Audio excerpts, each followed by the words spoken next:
the EASA qualification is obviously a key selling point of our program. How would you stress this aspect to potential students? To many, it's just four letters that don't mean anything. That's right. That's right. I mean, the European Aviation Safety Agency is the legal body within Europe that legislates against all aviation matters, from air traffic control to aircraft maintenance to pilots and so on. The European Aviation Safety Agency has brought what is possibly the newest and best licensing system into being. It's a licensing system which is aimed particularly at today's modern aircraft, and it doesn't matter whether they are large airliners, small corporate jets, or even some general aviation piston type aircraft. It is a certification qualification that is very much of its moment. It's up to date. The EASA 66, along with the Part 147 maintenance, is rapidly becoming the world standard for licensing. And so it is right that many countries that formerly aligned themselves with the UK BCAR system are now converting to that system. And we see that it has wide appeal, both in People's Republic of China, for example, in Hong Kong, Special Administrative Region, throughout almost the whole of the Asia-Pacific region, certainly a lot in the Middle East and Europe. So not only does it add quality and an appropriate standard to the training here, it also, of course, offers the students the opportunity to work outside Malaysia, if that's where they want to go. It is a worldwide industry, and it is a worldwide qualification. So, in other words, the countries that don't recognize EASA are very much in the minority. Yes, yes. Very much. It's the North and South America, places like Japan and one or two other smaller countries, the Russian Federation, for example. But many more of the Eastern European countries are adopting the Part 66. Canada has adopted it. I believe Australia is about to adopt the Part 66 rationale. The next question. As an external examiner, your organization obviously gives this program extra credence. What other benefits of this partnership can you highlight for us? And maybe you can also touch about your role as an external examiner. Of course. Air service training is the approval holder. So air service training is approved by the United Kingdom Civil Aviation Authority, and also, of course, by default through EASA.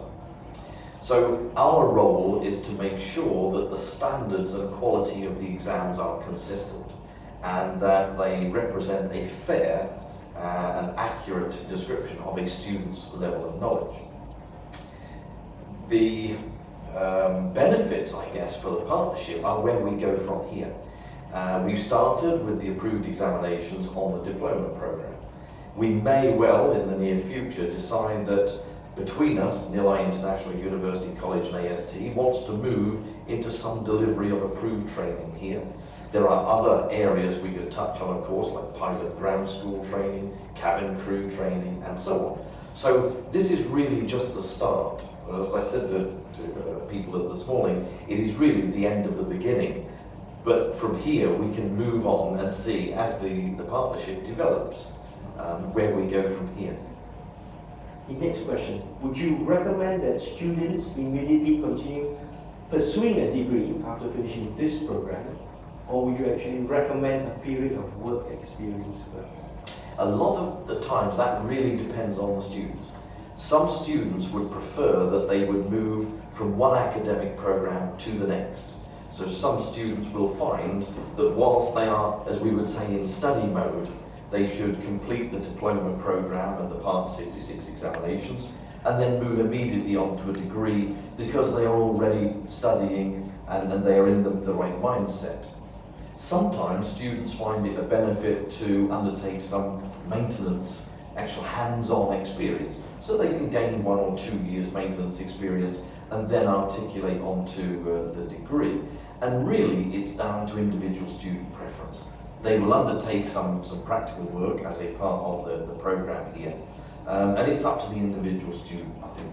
Part of the strength of the degree program at Perth College, the Bachelor of Science in Aircraft Maintenance, is that students can articulate directly from the diploma program or they can go and build their experience portfolio and then articulate. There's no time limit on that. Even if they wanted to wait until they had an aircraft maintenance engineer's license, they could still go on to the degree after that. So it really is individual preferences. So no, you're not recommending one way or another? No, it's down. It's so individualised. It's not possible to make one all-encompassing statement. The next question, also you touched earlier in the press conference, but I'd like to, because you made a very salient point there. There is a shortage of qualified aircraft maintenance personnel worldwide. Why is there such a gap, given that most industries will reflect the demand and supply? I think this comes back to the answer you gave regarding 9/11 Yes, SARS. yes. So if you could recap. I mean, the main reason for the shortage is twofold, really. One is that the industry was in a slight downturn. It's a very cyclic industry, and it was in a slight downturn at the time of 9/11. Also, of course, in the Asia-Pacific region, we had the SARS epidemic, then avian flu, and of course in the United Kingdom, we had the foot-and-mouth disease that didn't do much for the tourist industry. And so what we found was that an industry that was already in a slight downturn was driven much deeper into that downturn. Additionally, of course, there was not necessarily the level of demand for world travel at that time. What we've seen now is a combination of the industry in recovery following those tragic events, but also an increased need for aviation travel, particularly in the Asia-Pacific region, in China, in India and so on. More people are travelling. There are more aircraft on order now than I think we've seen for many, many years. So I think that the shortage is twofold. One is that engineers' average ages are getting higher. Many airlines did not engage in any training of engineers during the downturn, and also there's much more demand for air travel these days. So it's twofold, and it's multiplied itself. It's multiplied itself because of the aircraft that are on order, yes. Okay. You mentioned China, this is the next question. You mentioned China has expressed the need for 210,000 skilled aircraft maintenance workers in the next 5 years. Which other markets can you identify as, would you say, hot destinations for our graduates? There are countries such as Singapore, a very small country, and yet Singapore International Airways, of course, have 90 aircraft in their fleet. With the new Airbus A380, this is going to develop even more. Additionally, there are countries, you've already mentioned China, such as India. India also is seeing an exponential increase in its aircraft. Aircraft orders from India for both Airbus and Boeing, the two major suppliers, are absolutely breathtaking, with organisations having a delivery of one aircraft per month for several months. We can also see in places like the Middle East, where you have relatively small countries, similar to the size of Singapore, where you have the United Arab Emirates, Dubai, Abu Dhabi, countries like Oman, where you have Oman Air, Gulf Air,